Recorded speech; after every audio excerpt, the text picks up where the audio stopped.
New Gen phenomenal love team na Don Bell na sina Donnie Pangilinan at Bel Mariano bumisita at nagpakilig sa programang Eat Bulaga.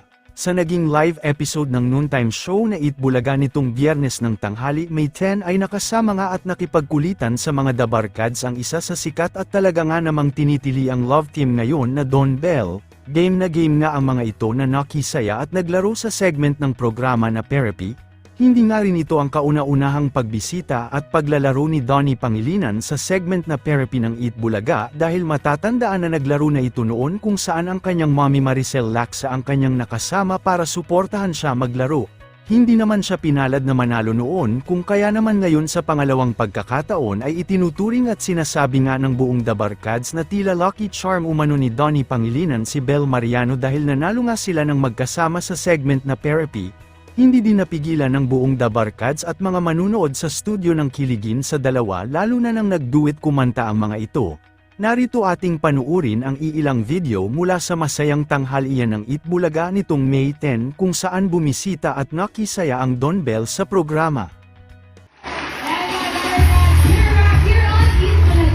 At bago natin dagdagan ng mga budget ng mga Dabarkads, may bisita muna tayo dito. Ay, Kuya Ray, sigurado kikiligin ang mga Dabarkads dahil kasama natin New Gen phenomenal love team mula sa hit series na Can't Buy You Love. Don Bell, Donnie Pangilinan, and Bel Mariano.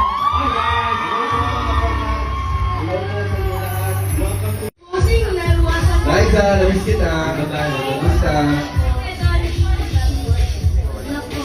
Kamusta? Welcome back, Donnie, ang pinakaswerte therapy player. Huwag mo na sabihin yan. Kaya ako dito para bumawi sila. Ito mo na kasi ito. Binasa ako eh. Dito. Ano ba nasa? Tulungan mo ko. Uy, ang safe.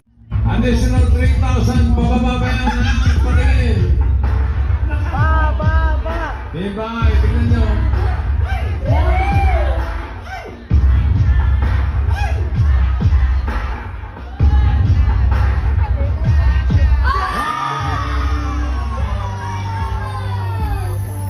Lucky charm mo talaga si Bel.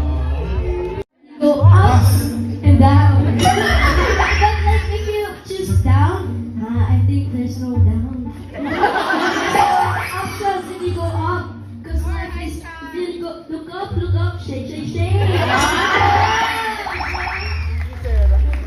So up or down, Raisa? Excuse me. Yes. Where are you from? From Pangalanan? Oh, Babalacan.